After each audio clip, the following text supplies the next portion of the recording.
हाँ, आज जो है ये केंद्र राज्य संबंधों में से, चूँकि दिल्ली हमारा जो है ये 69वां संविधान संशोधन के तहत यहाँ पर भी इस पद को सृजित किया गया मुख्यमंत्री को। और अभी जो है एक संशोधन लोकसभा में प्रस्तुत किया गया है। बिल का नाम है राष्ट्रीय राजधानी क्षेत्र दिल्ली संशोधन विधेयक 2021। ठीक है, 69वां संविधान संशोधन में जो चीज़ें बनाई गई थी, एक मुख्यमंत्री, विधानसभा प्लस मंत्रिपरिषद, ठीक है, और ये जो हैं आपके लेफ्टिनेंट गवर्नर हैं, उपराज्यपाल। और दिल्ली में ये तू मैं चलती ही रहती है। कभी जो है दिल्ली के जब से ये मुख्यमंत्री आए हैं तब से लगातार जो है एक बड़ा डिबेट बना हुआ है, काफ़ी ज़्यादा।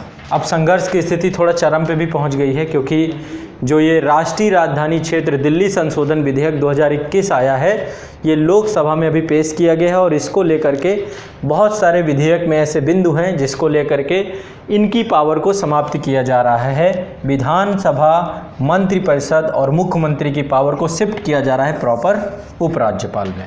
तो आज जो है हमें आर्टिकल 239 का ये तो पढ़ना ही पढ़ना है। ठीक है, 69वां संविधान संशोधन के तहत ये जोड़ा गया था और दिल्ली को जो है राष्ट्रीय राजधानी क्षेत्र दिल्ली में परिवर्तित कर दिया गया था, है ना। और विधानसभा के साथ साथ केंद्र शासित प्रदेश के रूप में दिल्ली में 69वां संविधान संशोधन के तहत जो है ये पद सृजित किया गया था। तो आर्टिकल 239 का हमें पढ़ना है। और अभी क्या है, दिल्ली गवर्नमेंट प्रोटेस्ट में है, जंतर मंतर में गवर्नमेंट बैठी हुई है। तो ऐसा कैसे हो गया कि एक गवर्नमेंट दूसरे गवर्नमेंट के, है ना। तो कहीं ना कहीं पे राइट्स की बात है, अधिकारों की बात है, और निश्चित तौर पे मुख्यमंत्री के और विधानसभा के बहुत सारे अधिकारों को समाप्त किया जा रहा है। वो पावर पूरी तरीके से शिफ्ट की जा रही है यहाँ पर। तो एक ऐसा विधेयक अभी प्रस्तुत हुआ है, विवाद में है, और इसी अनुच्छेद को हमें पढ़ना भी है। तो ऐसे में मैं चाहता हूँ कि आप लोग इसे भी समझ लें, हो सकता है इससे जुड़ा हुआ प्रश्न भी आपका आ जाए। ठीक है, तो विधेयक में जो प्रमुख बिंदु हैं पहले मैं आपको ये बता देता हूं, और या फिर आर्टिकल 239 का पहले आप देख लीजिए। आर्टिकल 239 का को पहले एक बार समझ लेते हैं।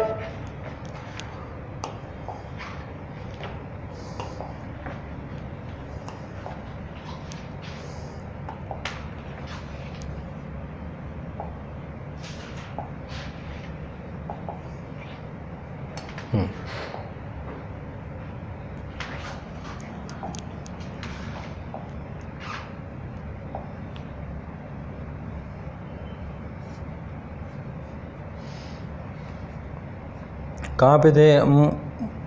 इंडियन कॉन्स्टिट्यूशन काफ़ी नीचे है। हाँ, आज मैंने भेजा है। ठीक है, ये है आपका आर्टिकल 239। ठीक, यहाँ पे लिखा हुआ है, भाग 8 है संघ राज्य क्षेत्र, जो केंद्र शासित प्रदेश हैं उनके बारे में यहाँ पर विशेष उपबंध की बात की गई है। यहीं पर कुछ छेड़खानी हुई है। यहाँ पर देखिए 239 का है और इसके बाद 239 का है। तो 239 का को लेकर के कुछ चर्चा है।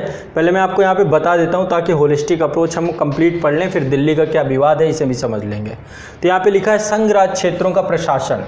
तो संघ राज्य क्षेत्र, ठीक है, जिस तरीके से हमारे यहाँ 3 कैटेगरी हैं, पहला राज्य है, ठीक है, दूसरा केंद्र है, और तीसरा है संघ राज्य क्षेत्र। तो संघों का प्रशासन है, संघ राज्य क्षेत्रों का प्रशासन है। लेकिन अभी आप हाल फिलहाल में देखते हैं, एक आपका जम्मू कश्मीर हो गया, ठीक है, दूसरा हो गया लद्दाख, और तीसरा आपका हो गया दिल्ली और पुदुचेरी। तो इसमें से 3 में जो है विधानमंडल और मुख्यमंत्री की बात है, साथ में लेफ्टिनेंट गवर्नर हैं, और हर जगह प्रशासन जो है संसद के द्वारा बनाई गई विधि के अनुसार होता है। तो यहाँ लिखा हुआ है, संसद द्वारा बनाई गई विधि द्वारा यथा अन्यथा उपबंधित के सिवाय प्रत्येक संघ राज्य क्षेत्र का प्रशासन राष्ट्रपति द्वारा किया जाएगा।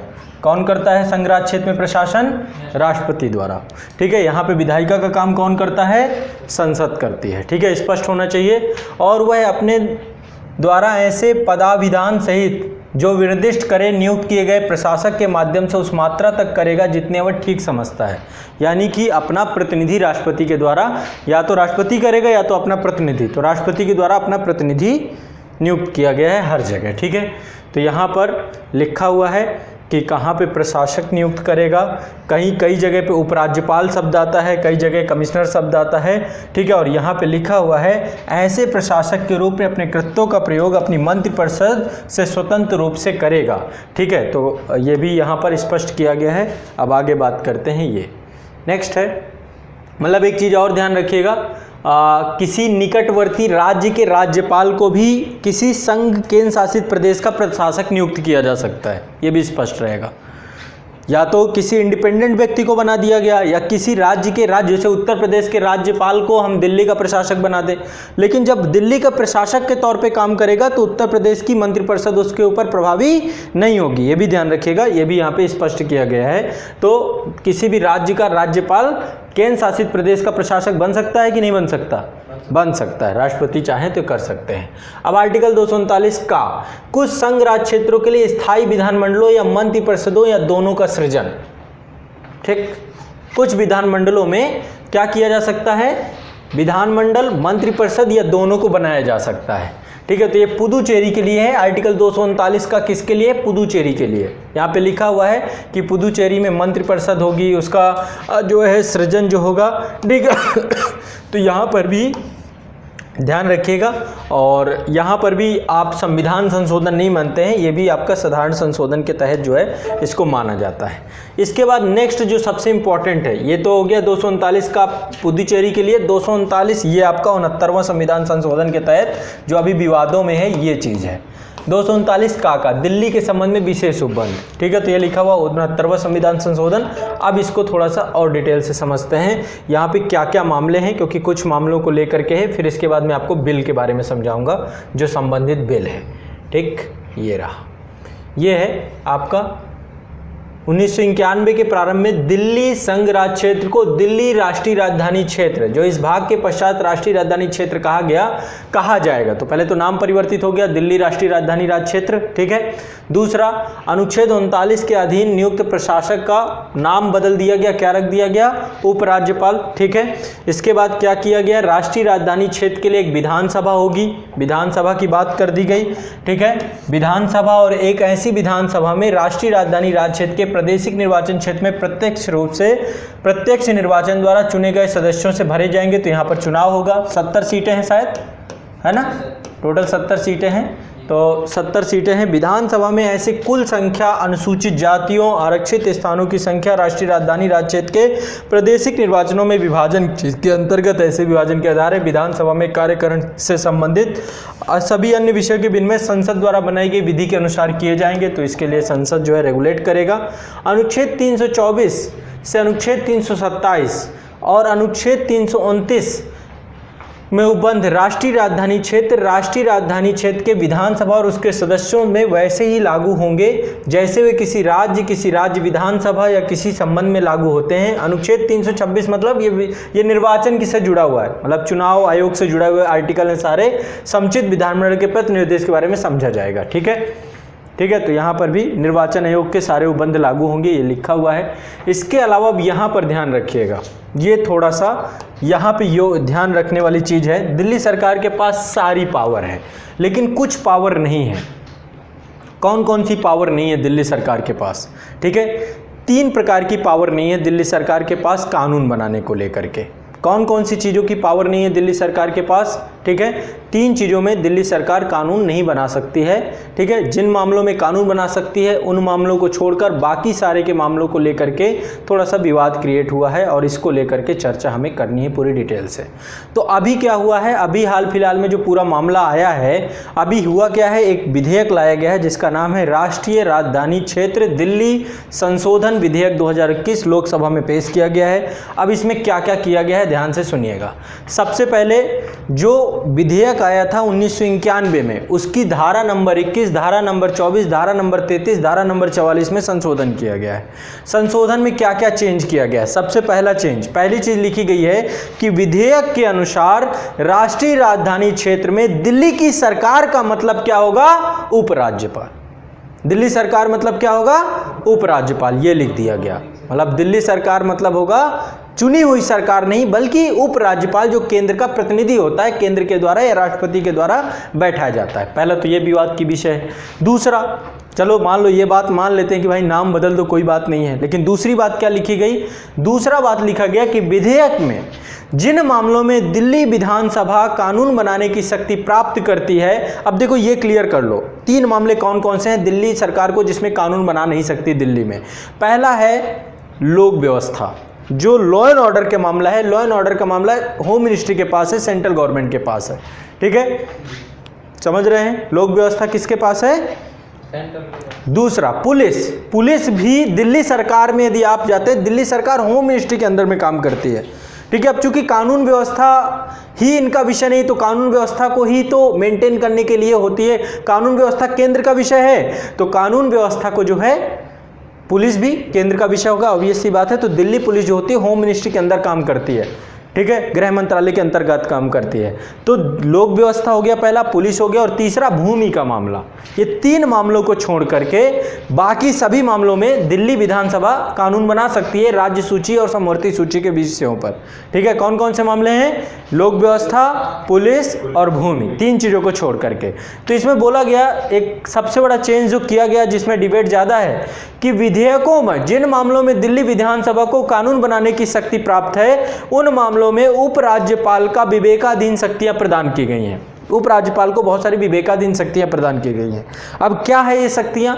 लिखा गया है इसके तहत मंत्रिपरिषद या दिल्ली का जो मंत्रिमंडल है, जो कैबिनेट है, उसके द्वारा लिया गया कोई भी निर्णय लागू कराने के लिए उपराज्यपाल से अनिवार्य रूप से उसकी राय प्रदान करनी होगी। मतलब उपराज्यपाल से पहले अनुमति लेनी पड़ी, पूछनी पड़ेगी कोई भी यदि कानून लागू करवाया जाता है तो। कुछ भी लागू करना है आपको, पहले उपराज्यपाल से पूर्व अनुमति आप लेंगे, ऐसा क्लॉज है इसमें।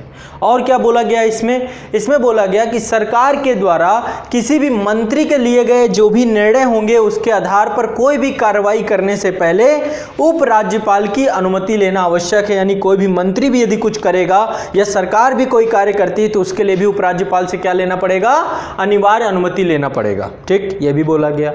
ये भी बोला गया कि विधेयक में दैनिक प्रशासन से संबंधित मामलों के संदर्भ में विधानसभा या किसी समिति को नियम बनाने से पहले या प्रशासनिक कोई भी निर्णय करने से पहले उसके लिए भी उपराज्यपाल से पूछना पड़ेगा। मतलब यदि कुछ भी काम करना है तो अब उसके लिए क्या होगा? उपराज्यपाल मोस्ट पावरफुल पद हो जाएगा। और ये जो मामला था, यहीं से बात बिगड़ गई। अब खुद सोचिए, चुनी हुई सरकार का फिर क्या मतलब है? क्यों चुनाव हो रहा है? क्यों लाखों रुपए खर्च किए जा रहे हैं? यदि दिल्ली को, अब एक तरफ दिल्ली में बात क्या चल रही है कि दिल्ली को पूर्ण राज्य का दर्जा मिले, एक इसकी डिमांड बड़े लंबे समय से चली आ रही है। अब देखिए 2008 में मामला गया था सुप्रीम कोर्ट में, ठीक है। सुप्रीम कोर्ट ने 2018 में, माफ करिएगा 2008 नहीं है, 2018 में सुप्रीम कोर्ट ने कहा था कि एलजी के पास पावर नहीं है बहुत ज़्यादा। एलजी के पास 3 मामले यदि छोड़ दें, पुलिस, सार्वजनिक मामले या कानून व्यवस्था या भूमि के अलावा उपराज्यपाल की सहमति आवश्यक नहीं है। उपराज्यपाल को मंत्रिपरिषद की बात माननी पड़ेगी, जैसे स्टेट गवर्नमेंट में होता है ना। यानी कि मंत्रिपरिषद को कोई भी चीज के लिए उपराज्यपाल को सूचित करने की जरूरत नहीं है। ये 3 मामले नहीं है, पुलिस का मामला नहीं है, कानून व्यवस्था का मामला नहीं है, और ठीक है भूमि का मामला नहीं है। तो और उपराज्यपाल मंत्रिपरिषद की सहायता और सलाह के लिए बाध्य है बाकी के मामलों में। वही सारी चीजें जो अन्य राज्यों के साथ है, वही स्टेटस दिल्ली को प्राप्त है। तो सुप्रीम कोर्ट ऑलरेडी ये बात को बोल चुका था। सुप्रीम कोर्ट ने यह भी बोला कि दिल्ली के उपराज्यपाल का दर्जा किसी पूर्ण राज्य, जो पूर्ण राज्य का दर्जा है, उसके राज्यपाल के समान नहीं है। यह सीमित अर्थ में प्रशासक है। सीमित अर्थ में प्रशासक का मतलब है कि यह उपराज्यपाल यानी राष्ट्रपति के प्रतिनिधि के तौर पे काम करता है, कोई पर्टिकुलर गवर्नर नहीं है ये। तो ऐसे करके सुप्रीम कोर्ट ने सारी पावर जो है क्लियर कर दी थी कि भाई उपराज्यपाल को हर चीज में हस्तक्षेप, हर चीज में पूछने की जरूरत नहीं है। क्योंकि ये विवाद बहुत लंबे से, जब से केजरीवाल सरकार आई है तब से विवाद बड़े स्तर पे बढ़ चुका था, ठीक है। कई बार आपने देखा होगा केजरीवाल जी जो है अनशन दे रहे हैं, उपराज्यपाल के कार्यालय पे ही बैठ गए। तो ऐसे में जो है कहीं ना कहीं पे बहुत सारी चीज़ें हैं, और यदि ये संशोधन हो जाता है तो फिर निर्वाचित सरकार जो है वो संकट में आ जाएगी। उसकी जितने भी फाइलें होंगी बिना उपराज्यपाल के कार्यालय की अनुमति के कोई मतलब नहीं रह जाएगा जब तक उपराज्यपाल, और ऐसे में दिल्ली की जो सरकार हो उसकी स्वायत्तता खत्म हो जाएगी, दिल्ली को पूर्ण राज्य देने का जो स्वप्न है वो भी खत्म हो जाएगा। राज्यपाल तक ये नियुक्त करके भेजेंगे ना? क्या कौन नियुक्त करके भेजेगा? मतलब इन्हीं का उपराज्यपाल तो राष्ट्रपति द्वारा नियुक्त किया जाएगा ना, केंद्रीय मंत्रिमंडल नियुक्त करती है। तो ऐसे में सारी की सारी पावर चली गई किसके पास? केंद्र के पास। हाँ, पूरी तरीके से अतिक्रमण की बात हो गई, और ऐसे में फिर विवाद होना लाजमी है, कोई भी विवाद करेगा, ठीक है, कोई भी है। अब मुझे लगता है जहाँ तक कि जिस तरीके से दिल्ली में लोग जो है थोड़ा पढ़े लिखे हैं, समझदार हैं, तो दिल्ली के लोग जिस तरीके से डेवलपमेंट की राजनीति को सराह रहे हैं, दिल्ली में वास्तव में विकास कुछ क्षेत्रों में जो सामाजिक क्षेत्र है, चाहे वो शिक्षा हो, चाहे स्वास्थ्य हो, चाहे सड़क हो, चाहे वो परिवहन हो, हर क्षेत्र में दिल्ली गवर्नमेंट बेहतर परफॉर्म कर रही है अदर स्टेट की तुलना में। एजुकेशन, सरकारी स्कूलों को देखिए बहुत अच्छा है, एजुकेशन कल्चर बदल दिया गया, हेल्थ सेक्टर में बहुत अच्छे से काम किया गया। तो वो अब वो कहीं ना कहीं पे डर और वो कहीं ना कहीं पे भय, नहीं तो दिल्ली को और कौन सा किस चीज़ का डर है? अब हर चीज़ में जो है कि भैया गवर्नमेंट अपनी चीज़ें लागू ना कर दे, ये ना कर दे, एक अतिक्रमण करने वाली बात सही कह रहे हैं। तो ये पूरा मुद्दा है और इस मुद्दे के कारण से ये पूरा विवाद है। अब देखते हैं क्या होता है, मामला फिर से कोर्ट जाएगा। हाँ, ये भी तो डर है। हाँ, वो तो चलो छोड़ो, राजनीतिक मामला हो गया, हमसे उससे मतलब नहीं है। इससे एक क्वेश्चन आएगा, मैं आप लोगों को स्पष्ट कर दूं, इससे क्वेश्चन आएगा, यूपीएससी पूछता है हर बार, इस बार भी उम्मीद है कि यूपीएससी से पूछे। तो आपको थोड़ा सा बिल के बारे में पता होना चाहिए कि बिल क्या है, ठीक है। राष्ट्रीय राजधानी, ठीक है, क्षेत्र संशोधन दिल्ली विधेयक 2021, ठीक है, ये था। चलिए अब आगे बढ़ते हैं हम लोग। तो आपको समझ में आ गया क्या लिखा हुआ है यहाँ पे। नेक्स्ट ये आर्टिकल 239 का है, उसमें यही सारी चीज़ें स्पष्ट की गई हैं। नेक्स्ट यहाँ पे सब लिखा हुआ है कि विधानसभा होगी, और वही सारी चीज़ें हैं कि यदि उपराज्यपाल चाहे तो विधानसभा के द्वारा बनाई गई विधि को राष्ट्रपति के लिए आरक्षित रख सकता है, राष्ट्रपति के विचार के लिए आरक्षित रखा जा सकता है, ठीक है, और उसकी अनुमति मिल जाए तो ऐसी विधि। अब एक चीज़ ध्यान रखें, दिल्ली के मुख्यमंत्री को शपथ कौन दिलाता है? राष्ट्रपति। कौन दिलाते हैं? सब कुछ राष्ट्रपति, क्योंकि राष्ट्रपति का प्रतिनिधि है ना वो, ठीक है, तो वो भी राष्ट्रपति दिलाते हैं वहाँ पे। अध्यादेश जारी कौन करेगा? ठीक है, उपराष्ट्रपति। सब कुछ राष्ट्रपति। राष्ट्रपति अपने प्रतिनिधि के माध्यम से शासन कर रहा है ना, तो दिल्ली में कुछ भी होगा वो राष्ट्रपति के नाम से ही होता है, ये ध्यान रखिएगा। यहाँ पे सब कुछ स्पष्ट किया गया है। जिन बातों में विधि द्वारा उसके अधीन उपराज्यपाल से अपेक्षित है कि अपने विवेकानुसार कार्य करे, उन बातों को छोड़कर उपराज्यपाल उन विषयों के संबंध में जिसकी बाबत विधानसभा को विधि बनाने की शक्ति है, अपने कृत्यों का प्रयोग करने, सहायता और सलाह देने के लिए एक मंत्रिपरिषद होगी, जो विधानसभा की कुल सदस्य संख्या के 10% से अधिक सदस्यों से मिलकर बनेगी, जिसका प्रधान मुख्यमंत्री होगा। ठीक है, वही सारी चीज़ें हैं जो हमने अभी तक राज्य स्तर पे पढ़ा है। परंतु उपराज्यपाल और उसके मंत्रियों के बीच किसी विषय पर मतभेद होने की दिशा पे उपराज्यपाल उसे राष्ट्रपति के विनिश्चय के लिए निर्देशित करेगा और राष्ट्रपति द्वारा उस पर किए गए विनिश्चय के अनुसार कार्य करेगा। ऐसा विनिश्चय होने तक उपराज्यपाल किसी ऐसे मामले में जहां तक वह विषय उसकी राय में इतना आवश्यक है जिसके कारण से तुरंत कार्रवाई आवश्यक है, वह उस विषय में कार्रवाई करने या निर्देश देने के लिए जो आवश्यक समझता है सक्षम होगा। देखो, अब वैसे भी पावर नहीं थी दिल्ली सरकार के पास। यहाँ पे लिखा हुआ है कि यदि उपराज्यपाल को लगता है कि कोई विषय जो है वो राष्ट्रपति के पास भेजना चाहिए तो भेज देगा, और चाहेगा तो उस विषय पर कार्रवाई भी कर सकेगा, चाहे राष्ट्रपति उस पे मामले पे सुनवाई करें या ना करें। ठीक है, तो ये थोड़ा सा ध्यान रखिएगा। यहाँ पे लिखा हुआ है मुख्यमंत्री की नियुक्ति राष्ट्रपति, मुख्यमंत्री की नियुक्ति राष्ट्रपति करेंगे, अन्य मंत्रियों की नियुक्ति राष्ट्रपति मुख्यमंत्री की सलाह पे करेंगे, और मंत्री राष्ट्रपति के प्रसाद पर्यंत जो है पद धारण करेंगे। ठीक है, तो दिल्ली को ये ध्यान रखना है, जो भी है जितने भी केंद्र शासित प्रदेश है वहाँ पे राष्ट्रपति है। मंत्रिपरिषद विधानसभा के प्रति वही सारे क्लॉज हैं जो आपने वहाँ पढ़ा, बस यहाँ पे ये ध्यान रखना है कि यहाँ पे 3 मामलों को छोड़कर बाकी सारे के मामले जितने भी हैं वो सारे आते हैं। ठीक, और यहाँ पे लिखा हुआ है कि आर्टिकल अनुच्छेद 239 खा का उपबंध के तहत राष्ट्रीय राजधानी क्षेत्र, उपराज्यपाल और विधानसभा के संबंध वैसे होंगे जो पुदुचेरी संघराज्य क्षेत्र प्रशासक या विधानसभा संबंध लागू होते हैं, और उसके अनुच्छेद 239 का के प्रतिनिर्देश के बारे में समझा जाएगा। ठीक है, तो वही चीज़ लिखी है। ठीक है, यहाँ पर लिखा हुआ है कि यदि संवैधानिक 239 का खा, ठीक है, काखा क्या है, 239 AB क्या है, संवैधानिक तंत्र के विफल हो जाने की दशा में उपबंध। यदि राष्ट्रपति उपराज्यपाल के प्रतिवेदन मिलने पर अन्यथा समाधान हो जाता है तो ऐसी स्थिति उत्पन्न हो गई है जिसमें राष्ट्रीय राजधानी राज्य क्षेत्र का प्रशासन अनुच्छेद 239 काका या अनुच्छेद के अनुसरण में बनाई गई किसी विधि के उपबंधों नहीं चलाया जा रहा है, तो राष्ट्रीय राजधानी क्षेत्र में उचित प्रशासन के लिए ऐसा करना आवश्यक समाचीन है। तो क्या होगा, यहाँ पे भी राष्ट्रपति शासन लग जाएगा। ठीक है, तो यहाँ पे लिखा हुआ अनुसार बनाई गई किसी विधि या किसी उपबंधों प्रवर्तन के लिए ऐसी शर्तों के अधीन रहते हुए विधि को विनिर्दिष्ट किया जाए कर सकेगा। ठीक है, तो यहाँ पे राष्ट्रपति जो है इस क्षेत्र का प्रशासन अपने लिए ले सकता है। ये देखिए बाकी लिखा विधानमंडल के विश्रांति काल में अध्यादेश प्रख्यापित करने की शक्ति। तो यहाँ पे लिखा हुआ है उस समय को छोड़कर जब पुदुचेरी और दिल्ली, अब जम्मू कश्मीर भी यहाँ पे आ जाएगा। ठीक है, जम्मू कश्मीर विधानमंडल भी हर जगह पे जुड़ जाएगा, सत्र में है। यदि किसी समय उसके प्रशासक को समाधान हो जाता है कि ऐसी परिस्थितियां विद्यमान है जिसके कारण तुरंत कार्रवाई करना आवश्यक हो, तो वह ऐसे अध्यादेश प्रख्यापित कर सकेगा जो उन परिस्थितियों में अपेक्षित प्रतीक की हुई हो, परंतु प्रशासक कोई ऐसा अध्यादेश राष्ट्रपति के इस निमित्त अनुदेश अभिप्राप्त करने के पश्चात ही प्रख्यापित करेगा। ठीक है, तो राष्ट्रपति से पहले पूछेगा और राष्ट्रपति की अनुमति से ही कोई भी अध्यादेश जो चाहे वो जारी कर सकता है। क्लियर है? ठीक। और फिर जैसे ही नया सदन आएगा, नए सदन में 7 सप्ताह के अंदर क्या होगा, उसे पारित करना होगा। वही सारी चीज़ें हैं जो हैं 6 सप्ताह के, माफ़ करिएगा 6 सप्ताह के अंदर उसे पारित कराना पड़ेगा। ठीक है, तो ये आपका हो गया पूरा का पूरा क्लियर। ठीक है, राष्ट्रीय राजधानी क्षेत्र दिल्ली के बारे में। और फिर बाकी के यहाँ पर आपके दिए गए हैं जो केंद्र शासित प्रदेश हैं कि उनके लिए जो है प्रशासक होगा कहाँ पे, ये सारी चीज़ें यहाँ पर स्पष्ट की गई हैं। ठीक, इस तरीके से ये आपका क्या था, भाग 8 में आपका दिल्ली, पुदुचेरी और केंद्र शासित प्रदेश के प्रशासकों के बारे में चर्चा की गई है। ठीक है।